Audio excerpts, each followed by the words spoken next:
Hi ನನ್ನ ಪ್ರೀತಿಯ ಸ್ನೇಹಿತರೆ, ಹೇಗಿದ್ದೀರಾ? ಇವತ್ತು ಬಾರ್ಬನ್ ಬಿಸ್ಕೆಟಿಂದ ಕೇಕ್ ಮಾಡೋದು ಹೇಗೆ ಅಂತ ನೋಡೋಣ ಬನ್ನಿ. ಇಲ್ಲಿ ನಾನು 10 ರೂಪಾಯಿದು 3 ಪ್ಯಾಕೆಟ್ ಬಿಸ್ಕೆಟ್ ತೊಗೊಂಡಿದ್ದೀನಿ, ಬಾರ್ಬನ್ ಬಿಸ್ಕೆಟು. ಅದೆಲ್ಲ ಈ ಥರ ಪೀಸಸ್ ಮಾಡಿಕೊಂಡು ಮಿಕ್ಸಿಗೆ ಹಾಕ್ಕೋತಾ ಇದ್ದೀನಿ. ಹಾಕ್ಕೊಂಡು ರುಬ್ಕೊಳ್ಳೋಣ. ನಾನು ಇಷ್ಟು ಪುಡಿಯಾಗಿ ರುಬ್ಕೊಂಡಿದ್ದೀನಿ. ಈಗ ಇದು ಒಂದು ಬೌಲ್ಗೆ ಹಾಕ್ಕೋತಾ ಇದ್ದೀನಿ. ಮತ್ತು ಸ್ವಲ್ಪ ಹಾಲು ಹಾಕ್ತಾಯಿದ್ದೀನಿ. ನಾನಿಲ್ಲಿ ಸಕ್ಕರೆ ಆ ಥರ ಏನು ಬಳಕೆ ಮಾಡಿಲ್ಲ. ಬೇಕು ಸಿಹಿ ಅಂದರೆ ನೀವು ಹಾಕ್ಕೋಬೋದು ಸಕ್ಕರೆನ. ಇಡ್ಲಿ ಹಿಟ್ಟು ಅದಕ್ಕೆ ಈ ಥರ ಮಿಕ್ಸ್ ಮಾಡಿಕೊಂಡು 1/4 ಸ್ಪೂನಷ್ಟು ನಾನು ಈನೋ ಹಾಕ್ತಾಯಿದ್ದೀನಿ. ಈನೋ ಇಲ್ಲ ಅಂದರೆ ಬೇಕಿಂಗ್ ಪೌಡ್ರ್ ಕೂಡ ಹಾಕ್ಕೋಬೋದು. ಹಾಕ್ಬಿಟ್ಟು ಮತ್ತೊಂದು ಸರಿ ಚೆನ್ನಾಗಿ ಮಿಕ್ಸ್ ಮಾಡ್ಕೋಬೇಕು. ಮೊದಲಿಗೆ ಒಂದು ಬಾಣಲಿಯಲ್ಲಿ ಸ್ಟ್ಯಾಂಡ್ ಇಕ್ಕಿ ಬಿಸಿ ಮಾಡೋಕೆ ಇಟ್ಟಿದ್ದೀನಿ. ಈಗ ಮತ್ತೆ ಬೆಣ್ಣೆ ಹಾಕ್ತಾಯಿದ್ದೀನಿ, ಚಿಕ್ಕ ಚಿಕ್ಕ ಕಪ್ ಎತ್ಕೊಂಡು. ಇವಾಗ ಅದಕ್ಕೆ 2 ಸ್ಪೂನಷ್ಟು ಈ ಥರ ಹಾಕ್ಕೋತಾ ಇದ್ದೀನಿ. ತುಂಬ ಹಾಕ್ಬಾರ್ದು, ಅರ್ಧ ಹಾಕಬೇಕು.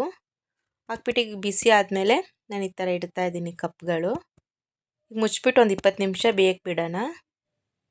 ನೋಡಿ, 20 ನಿಮಿಷ ಆದಮೇಲೆ ಎಲ್ಲ ಚೆನ್ನಾಗಿ ಕೇಕು ಬೆಂದಿದೆ. ಸರ್ವಿಂಗ್ ಪ್ಲೇಟ್ಗೆ ಹಾಕ್ಕೊಳ್ಳೋಣ. ಈಗ ನಾನು ಚಾಕ್ಲೇಟು ಡೈರಿ ಮಿಲ್ಕ್ ಮೆಲ್ಟ್ ಮಾಡ್ಕೊಂಡಿದ್ದೆ, ಅದನ್ನು ಹಾಕ್ತಾಯಿದ್ದೀನಿ. ಮತ್ತು ಜಮ್ಸ್ ಕೂಡ ಡೆಕೋರೇಷನ್ಗೆ ಅಂತ ಹಾಕ್ತಾಯಿದ್ದೀನಿ, ಮಕ್ಕಳಿಗೆಲ್ಲ ಇಷ್ಟ ಆಗುತ್ತೆ ಅಂತ. ತುಂಬ ಈಸಿ ನೋಡಿ, ತುಂಬಾ ಬೇಗ ಮಾಡಿಕೊಟ್ಟೆ. ಮಕ್ಕಳಿಗೆಲ್ಲ ಈ ಥರ ಮಾಡಿಕೊಟ್ಟೆ ತುಂಬ ಖುಷಿಯಾಗಿ ತಿಂತಾರೆ. ನೀವು ಮನೇಲಿ ಟ್ರೈ ಮಾಡಿ, ಖಂಡಿತ ಇಷ್ಟ ಆಗುತ್ತೆ. ಇಷ್ಟ ಆಗಿದ್ದರೆ ಲೈಕ್ ಮಾಡಿ, ಶೇರ್ ಮಾಡಿ, ಕಮೆಂಟ್ ಮಾಡಿ ಮತ್ತು ಸಬ್ಸ್ಕ್ರೈಬ್ ಮಾಡಿ. Thank you friends.